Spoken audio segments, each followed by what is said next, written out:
presidente, senhores deputados, deputadas, eu queria aqui fazer uma manifestação sobre um assunto que está realmente preocupando o Brasil e me preocupa em particular, pela minha atuação na área da saúde, que é a questão do coronavírus, né?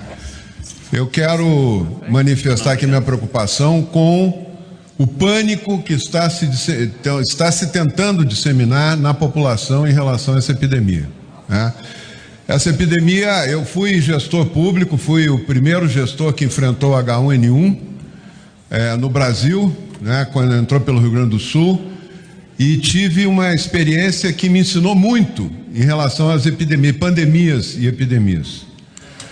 Os vírus obedecem a um padrão de contágio semelhante, uns pouco mais, contagiam um pouco mais rápido, outros contagiam um pouco menos, têm ações diferentes como vírus, mas eles têm um padrão que nos permite prever como é que vai acontecer uma epidemia.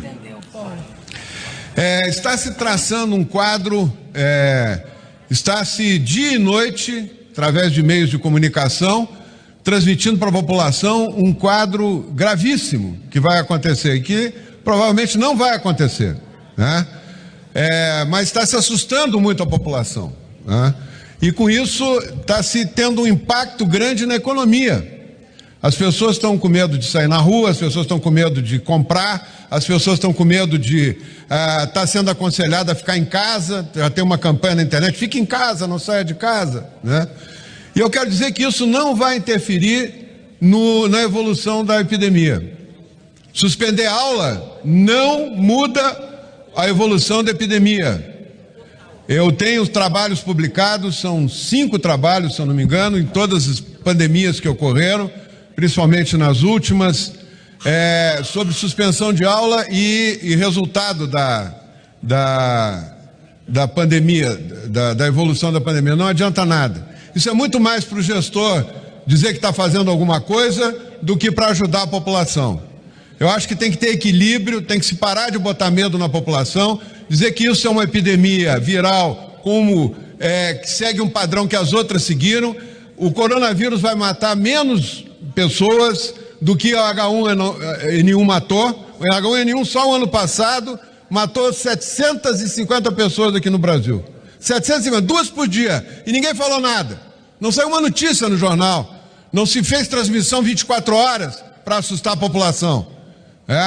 Essa epidemia, ela está agraçando com mais intensidade nos países frios, nos países quentes ela vai ser mais branda, tudo indica que será mais branda. Quando se fala da epidemia na Itália, parece que a Itália toda está dominada pela epidemia. Não é verdade. O risco da Itália é uma região da Itália, que é a Lombardia, onde se somou uma epidemia de H1N1 com a epidemia do coronavírus, e onde tem uma população idosa enorme, maior que a do Japão proporcionalmente à população da Lombardia. Então são coisas muito específicas.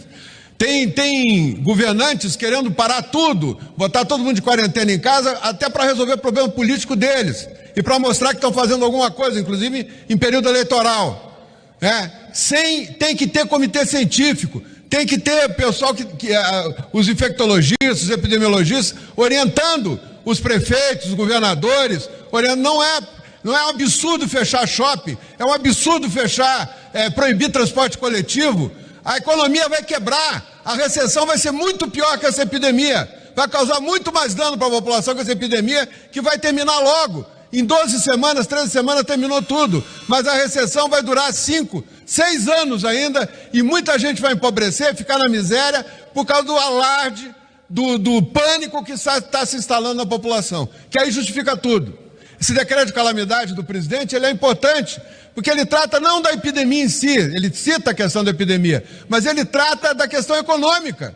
Nós temos que nos preocupar se a epidemia termina logo, ela tem um ciclo. Quanto mais gente, a epidemia termina quando uma boa parte da população está infectada e não tem sintoma nenhum. É assim que termina a epidemia. Então nós temos que entender essa evolução. Nós temos rede, o ministro Mandetta está agindo com toda a correção, tem toda a cobertura para atender, está cuidando disso, para atender a necessidade. E a epidemia não pode destruir a economia do Brasil. Eu lembro de novo o que aconteceu com a H1N1. Nós mantivemos toda a atividade econômica do país e isso não alterou em nada